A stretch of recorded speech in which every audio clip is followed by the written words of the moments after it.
Hi, what is up guys? Welcome back to another video. In this video we're going to be discussing Legacy. It's a box on Hack the Box, and if you don't know already, Hack the Box is a platform where you can test your ethical hacking skills legally and break into computers and things like that. So they're essentially VMs that are put onto this server, and then you can target them and practice your exploitation techniques. So what we're going to be doing is, like I've said, we're going to be doing Legacy today. It's one of those easy boxes on Hack the Box. You will have to have Hack the Box VIP if you decide to try to follow along with me, as these are retired boxes we will be going through. I did have a video, a write-up video on ScriptKiddie, which is another Hack the Box, but it got taken down and I got a copyright strike because the box is still live. So as soon as they take the box down, I can upload that video. But yeah, so we're going to be doing Legacy today. So if you can see my screen right now,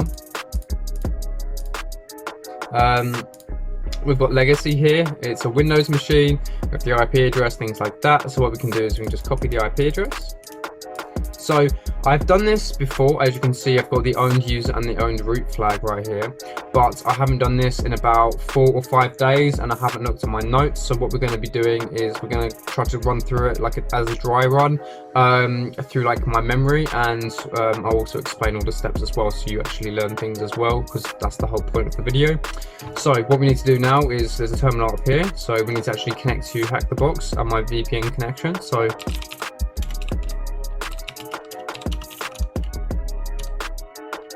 hold on, I need to actually go into my downloads folder.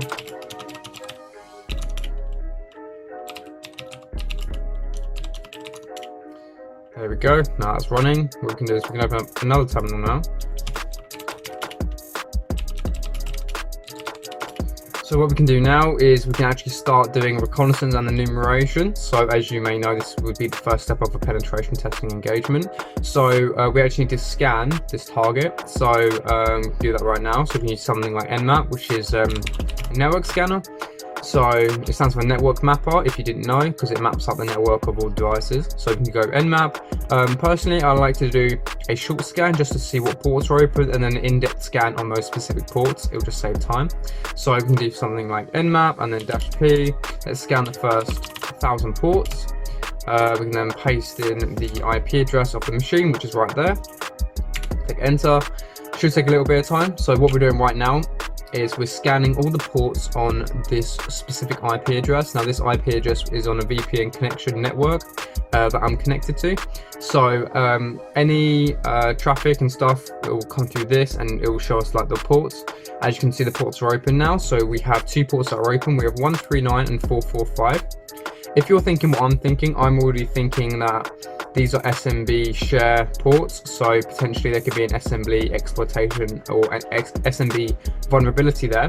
So we can try that, but first of all, we want to actually find as much information about this as possible. Excuse the hail if you can hear that, that's very loud. It's only started because I've started recording. So what we can do now is we can go Nmap, and then we can go -p ports, and then we can go 139 and then 445. We can then scan everything, and then we can put the IP address in. So what it's going to do now is it's going to, so the argument of -a, capital A, gives back all the information. It stands for all. It gives back everything that is needed on the Nmap scan that is allowed. So we're gathering all the information we can do about the ports 139 and 445 on the host 10.10.10.4. And then once it's given back, we can actually see what we are working with.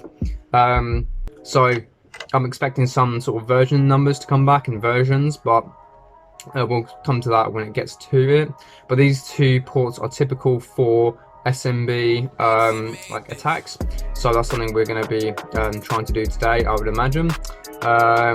So like I've said, this is all from my memory, so it's more or less going to be like a walkthrough as like a first attempt, because obviously I can't remember exactly what to run, but I do know if there's certain things running, then there's certain vulnerabilities and exploits for those things.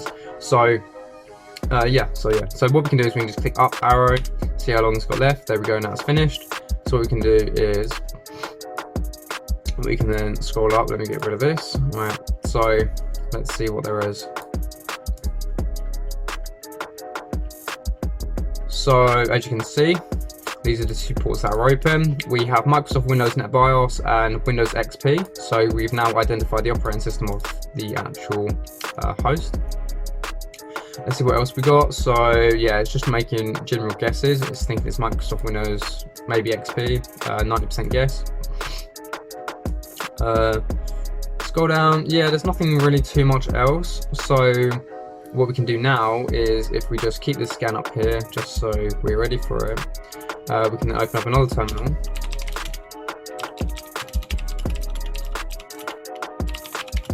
And then what we can do now is we can actually try to connect to these shares. So SMB client.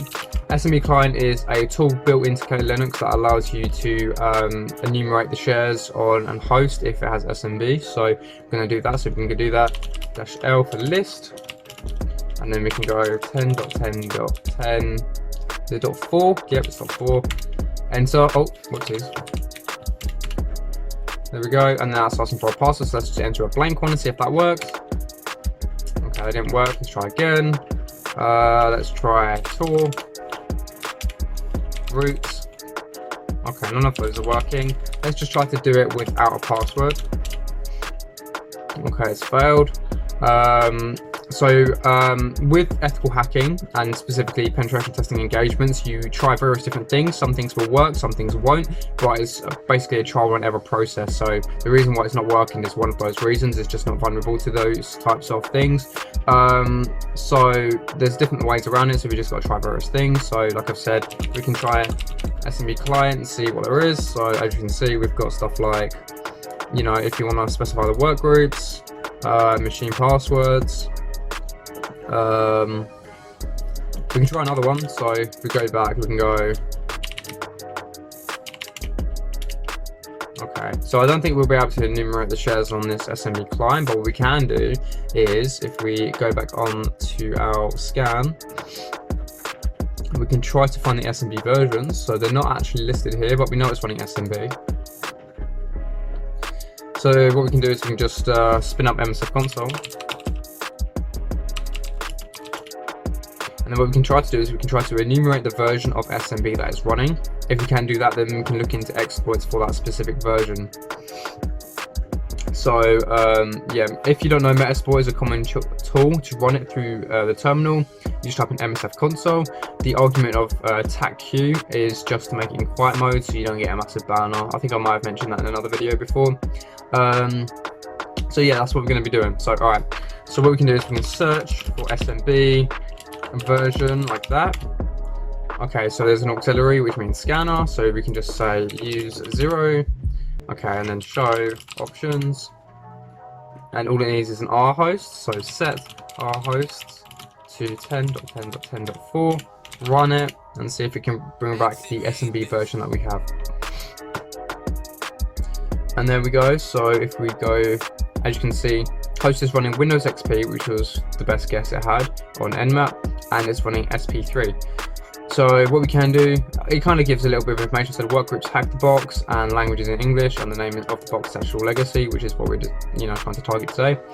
So what we can do is we can take this, copy it, go over to here, let's get rid of that one, and then we can type in something like that, exploit, looking up. Okay, so now we can see MS08067. So if you don't know this off by heart, it's what was used for the NHS hack, Eternal Blue Double Pulsar, that was leaked by the NSA by shadow brokers. So if we were to actually go onto it, we could probably try to use this to penetrate the machine. So as you can see, it just says a little bit about this. A lot of pen testers do recommend reading the description. Personally, I do, if it doesn't go all over my head. So Windows XP targets seem to handle multiple succession exploitation events. But 2003 will often crash, but luckily we're running Windows XP on the victim machine. We know that from the SMB version, it gave back Windows XP, and it also gave that back into the Nmap scan. So we scroll down, it tells us how to run it, so we can literally just copy this. We can also just search it as well, so if we wanted to search it, we could do. We can just go back, search net API, and then it will be MS08, this one here, but I've already got it, so we can just do paste it, enter. Right, so what we can do is we can just clear the screen right now. Show options just to see what's available. So what is required, so we need R host, we need R port, lhost and lport, and maybe specify the target depending. So we can set the rhost, so set rhost to 10.10.10.4. Let me get my IP address. So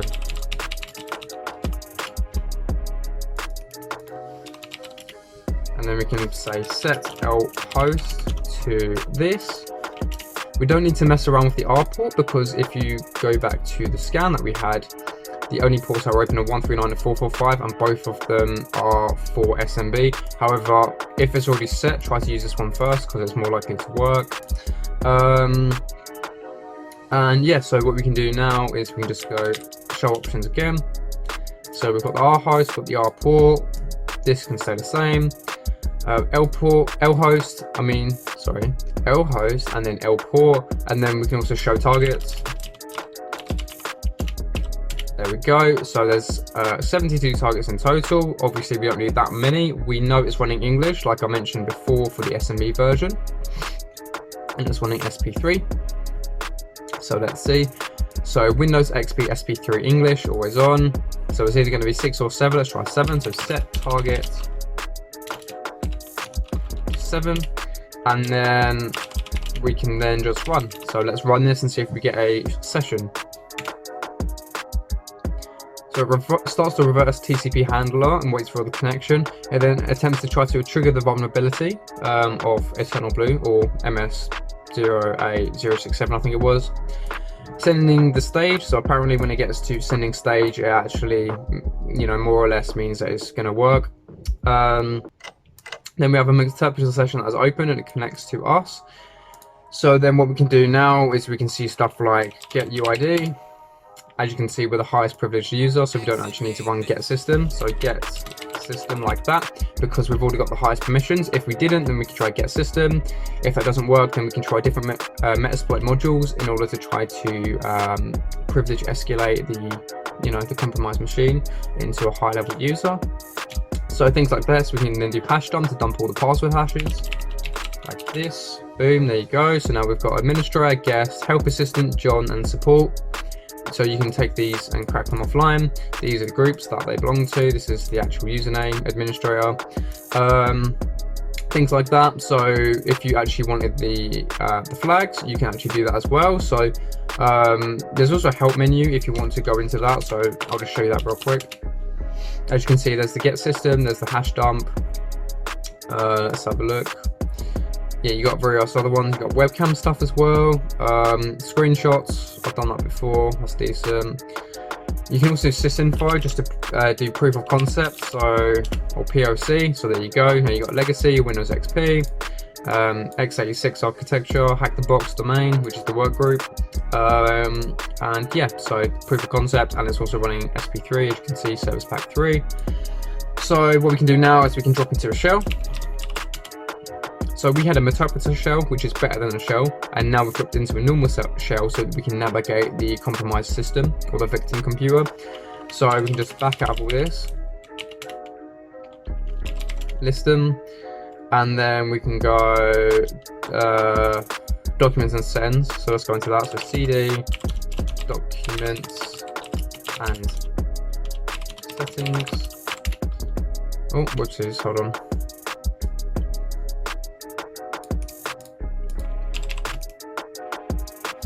There we go.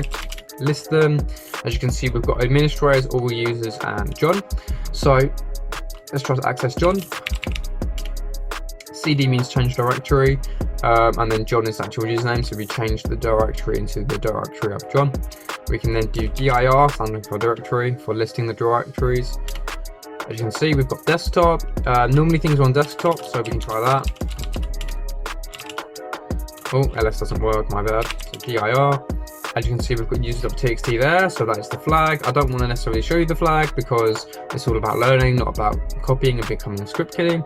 So yep, there's the user flag. You can follow along, you can get that flag, and then what we can do is we can go back into the administrator account. So we can go cd, go back to, list them, cd administrator, like that, dir, cd desktop, dir, as you can see, there's the root flag as well.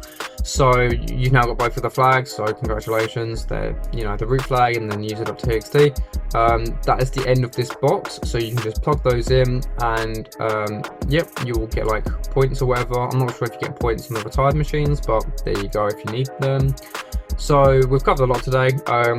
We've covered how to enumerate SMB shares. Well, you know, a failed attempt to enumerate SMB shares, but I showed you how to do it. We've then enumerated the SMB version. We've scanned via Nmap 2 different ways. We've done a quick scan, and we've also done an in-depth scan on the ports that are already open. We've then used Metasploit, which is an automation tool to allow you to compromise the computer through the SMB vulnerability that we looked up on Google. And this is a common pen testing situation. So you would find some sort of vulnerability, and then you would look it up on Google to see if there's an exploit for it, and if there is, you would exploit it that way. It's very common. That is not a script kiddie way. That is what most pen testers do. A script kiddie way would be, for example, me giving you the root and the user flags, and you just plug them in and don't learn anything. So if you want those flags, feel free to follow on with this video and get the flags for yourself. I'll be doing various more HackerBox videos in a few upcoming weeks or months, so stay tuned for that, because I know a lot of people do love my HackerBox videos. I've done one that blew up. I then did an SQL injection one, which always blows up. And yeah, I've got a few more coming and stuff like that, so that should be very interesting. So yeah, so if you did like the video, please feel to like and subscribe. It really does help me out a lot. Hopefully you enjoyed the video. Make sure you turn notifications on as well to know when I first upload. You know, comment down below if you actually found it enjoyable and you've learned something, or if you have any questions for me so I can answer them. And yeah, I'll see you in the next video.